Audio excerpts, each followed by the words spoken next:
Assalamualaikum warahmatullahi wabarakatuh.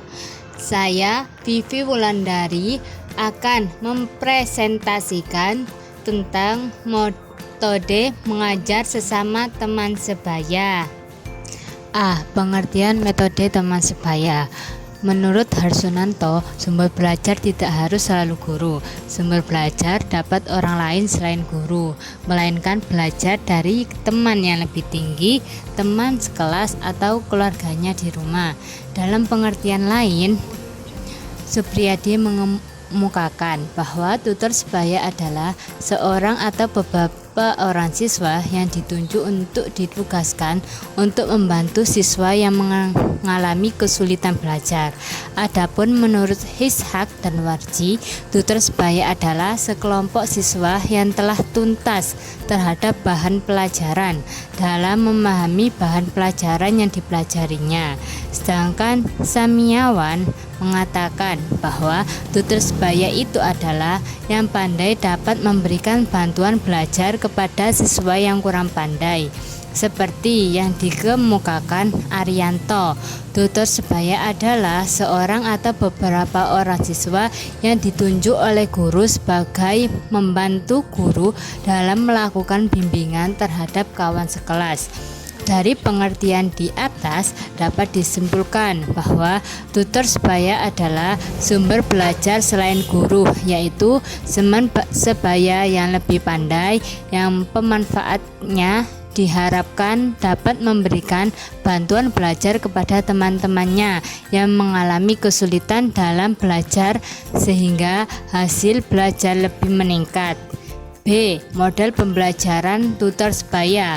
Menurut Branly, ada 3 model dasar dalam menyelenggarakan proses belajar dengan tutor sebaya, yaitu 1. Student to student, 2. Group to tutor, 3. Student to student. C. Kriteria teman sebaya.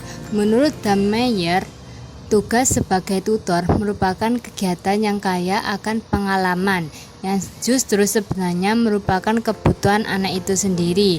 Sedangkan menurut Surya dan Amin, pemilihan tutor diantaranya: A. Memiliki kemampuan yang dalam penguasaan materi pelajaran, B. Kemampuan membantu orang lain baik secara individu maupun kelompok, C. Prestasi belajar yang tergolong baik, D. Hubungan sosial yang baik dengan teman-temannya, E. Memiliki kemampuan dalam memimpin kegiatan kelompok, F. Disenangi dan diterima oleh teman-temannya, terutama kelompok rendah. Sedangkan menurut Arianto mengemukakan bahwa dalam pemilihan tutor perlu diperhatikan hal-hal sebagai berikut: A. Tutor dapat diterima atau disetujui oleh siswa yang mendapatkan program. Yang B. Tutor dapat menerangkan bahan perbaikan yang dibutuhkan oleh siswa yang menerima program perbaikan. C. Tutor tidak tinggi hati, kejam atau keras hati terhadap sosial kawan. D. Tutor mempunyai daya kreativitas yang cukup untuk memberikan bimbingan. Sedangkan menurut Jawahir, ada tipe-tipe pemasaan siswa, yaitu A. Siswa mungkin mengajar siswa lainnya dalam kelas yang sama. B. Siswa yang lebih tua mengajarkan siswa yang tingkat kelasnya lebih rendah. C. 2 siswa bekerja sama dan membantu yang lainnya sama halnya dengan aktivitas belajar biasa. B. Langkah-langkah teman sebaya. Menurut Hamalik, tahap-tahap kegiatan belajar di kelas dalam menggunakan pendekatan tutor sebaya adalah sebagai berikut. 1. Tahap persiapan, yaitu A. Guru memberikan program pengajar atau pokok bahasan yang dirancang dalam bentuk penggalang-penggalang subpokok bahasan. Yang B. Menentukan beberapa orang siswa yang memiliki kriteria sebagai tutor sebaya. Yang C. Mengadakan latihan bagi para tutor. Dalam pelaksanaan tutoring atau bimbingan ini, siswa yang memiliki tutor bertindak sebagai guru. Yang D. pengelompokan siswa dalam kelompok-kelompok kecil yang terdiri atas 4 atau 6 orang. Tahap kedua yaitu pelaksanaan.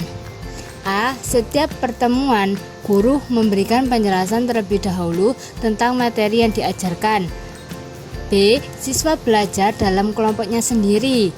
C. Guru mengawasi jalannya proses belajar. Guru berpindah-pindah dari kelompok satu ke kelompok yang lainnya. Tahap ketiga yaitu tahap evaluasi, yaitu A. Sebelum kegiatan pelajaran berakhir, guru memberikan soal-soal latihan kepada anggota kelompok selain tutor untuk mengetahui apakah tutor sudah menjelaskan tugasnya apa belum. B. Meningkatkan siswa untuk mempelajari subpokok bahasan sebelumnya di rumah. E. Kelebihan dan kekurangan teman sebaya. Menurut Suryo dan Amin, beberapa kelebihan metode tutor sebaya adalah sebagai berikut. Yang pertama, adanya suasana hubungan yang lebih dekat dan akrab antara siswa yang dibantu dengan siswa sebagai tutor yang membantu. Untuk yang kedua, bagi tutor sendiri, kegiatan remedial ini merupakan kesempatan untuk menganyakan dalam belajar dan juga dapat menambah motivasi belajar. Untuk yang ketiga, bersifat efisien, artinya lebih banyak yang dibantu. Yang keempat, dapat meningkatkan rasa tanggung jawab dan percaya diri. Adapun kekurangan metode tutor sebaya menurut Suryo dan Amin adalah sebagai berikut. 1. Siswa yang dipilih sebagai tutor dan berprestasi baik belum tentu mempunyai hubungan baik dengan siswa yang dibantu. 2. Siswa yang dipilih sebagai tutor belum tentu memiliki penyampaian materi dengan baik. F. Manfaat dan kesulitan teman sebaya. Menurut Drajamah mengemukakan beberapa manfaat kegiatan tutoring adalah sebagai berikut. 1.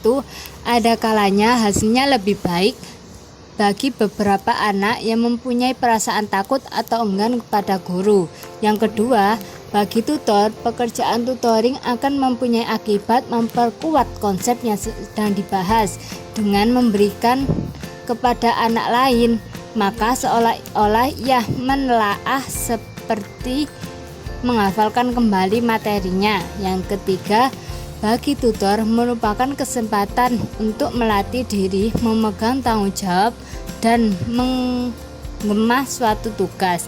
Yang keempat, mempererat hubungan antara sesama siswa sehingga mempertebal perasaan sosial. Menurut Drajamah, kesulitan melaksanakan pekerjaan tutoring dikarenakan 1. Siswa yang dibantu kadang sering belajar kurang serius karena hanya berhadapan dengan temannya sehingga hasilnya kurang memuaskan. Yang kedua, ada beberapa anak yang menjadi malu bertanya karena takut rahasianya diketahui temannya. Untuk yang ketiga, pada kelas-kelas tertentu pekerjaan tutoring sukar dilaksanakan karena perbedaan kelamin antara tutor dengan siswa yang diberi program perbaikan.